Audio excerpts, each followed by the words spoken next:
Okay, so once again, this is probably a mess. I'm going to be doing a lot of videos this morning, so you're probably going to see me wearing the same tee. Um, it's just I'm in the zone. I'm in the zone with this, and I feel good. And I'm actually even while I'm talking, bro, I'm feeling so good. I'm just like, yo, I need to work out. That's how amazing I feel. And and what's funny is I think I'm getting sick, which is crazy, and I still feel good.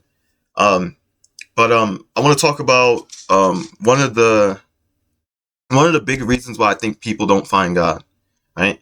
I think one of the big reasons is because, well, I'm going to say two. I'm going to say two big reasons. Two big reasons. I think one is understanding. I think most people are very confused and don't understand God, right?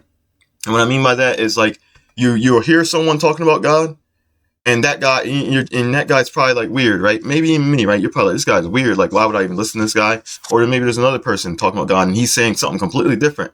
So that causes confusion. Or maybe you're reading the Bible and the Bible is wild, right? And you're like, I'm not serving this guy, right? So I think that makes sense because that was me as well. I've only been Christian for 6 to 5 years. So I've been an atheist agnostic for most of my years. And even then I was just like most people. I was like, this guy's tripping. Like, God doesn't make sense. God doesn't love us. God doesn't care about us. He doesn't even exist. Right? That's how it was. So I understand people not understanding. I think the best thing you can do, right, when it comes to trying to get close to God and trying to understand God is to humble yourself. Definitely humble yourself. Know that you don't know all things, and then know that you have certain biases as well. Like, it's going to be hard to tap in with a certain level of knowledge if you already harbor certain perspective or certain points of view, or if you have a certain bias already, you're never going to get to where you need to get to. So I think have patience, be humble, and know you don't know all things. You don't know nothing.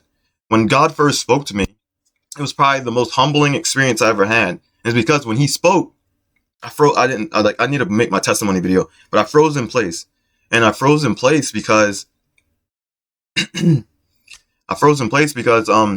was shocking, and I wasn't certain what was happening. And then after I realized what was happening, I was humbled, and I realized that I don't know nothing. Because before God had come into my life, I didn't believe in God, and I was arrogant about it. I would challenge Christians all the time and literally crap on them because I thought they were weak. I thought they were stupid. I thought they were blind. And then this event happened to me, and God woke me up and He shut me up. He made me realize you're nothing, and you don't know nothing.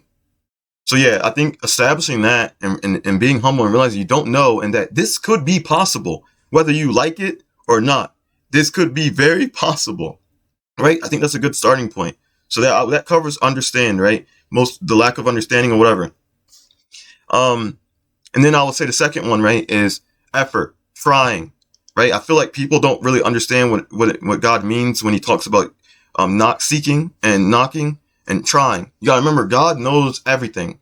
So if you go in to seeking God, thinking oh, if I try for a week or 2 weeks in your heart, right? Because maybe you're not even thinking this, but maybe in your heart you're thinking, I'll try for 2 weeks, 3 weeks, or a month or something, and if I don't see something, I'm just gonna give up. You gotta remember, God's all knowing.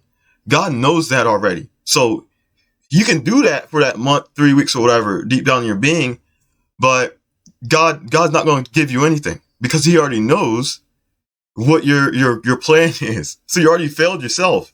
I remember when God spoke to me, and this is what I said to God.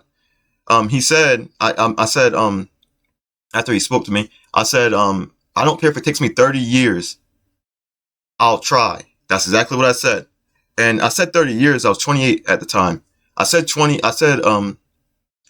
years because at that time in my mind I'm thinking that's lifetime, bro. Because at the time I knew if I give myself to God, I have to sacrifice certain things. And I was like, okay, that's basically my life. So when I said 30 years, I meant my life. I will sacrifice my life to see if you're true. And God knew in my heart, in my being, that was true.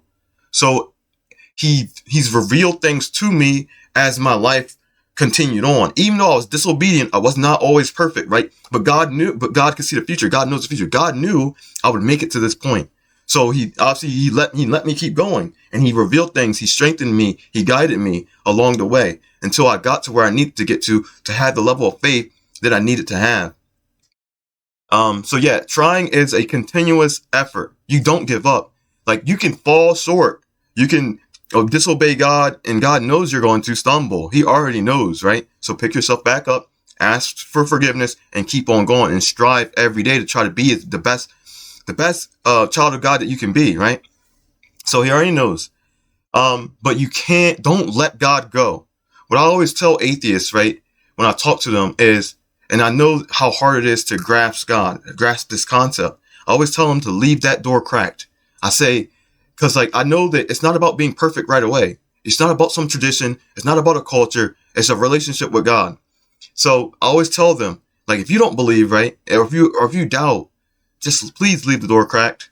Because if you leave the door cracked, God can get to you. Because maybe one day, right, say you barely think about God, but that few times that since you left the door cracked, that few times you think about God, that seed right there will grow. As long as you believe that it's possible, it will grow over time, right? Your faith and your belief in God, and God will reveal more to you to help you know he is true and he's there for you. So I always tell them, leave that door cracked, because you don't know. You can't just say he doesn't exist and this is not real. You can't prove it. Just like Christians can't prove it, right? That's why I never go through that approach. You cannot disprove Christianity, and you cannot disprove God. You cannot. It's just a belief system after that. Just like y'all say we're crazy for believing, you're crazy for believing what you believe, and you have no evidence. You probably do have some evidence, but you can't prove it. You cannot prove it.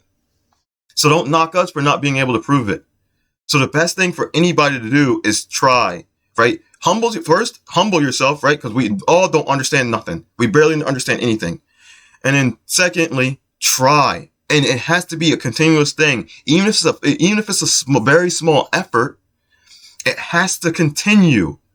Jesus Christ says, endure to the end. You have to endure all things, even people making you doubt. Hey, if they crush your faith, say your faith goes from big to very small. Hey, is that little bit of faith is going to carry you? You get what I'm saying? So don't close the door on God, because then you're probably going to end up far away from him, and you won't even hear him. So please humble yourself and try. The best thing you can do is try and give effort. Love you guys. I really appreciate you guys listening. And I'll try my best to get as many videos out as possible, honestly, because I'm just on a roll. Man, I believe God has a lot for me to say. Honestly, I believe God wanted me to talk about all this months ago, maybe even a year ago, but I refused to do it because I didn't trust God and I didn't trust myself. But I'm finally where I need to be, and I thank God for that. I hope you guys can reach this level of faith, and just be glorified and happy in Christ, just as I am. I thank you guys once again for listening. Peace.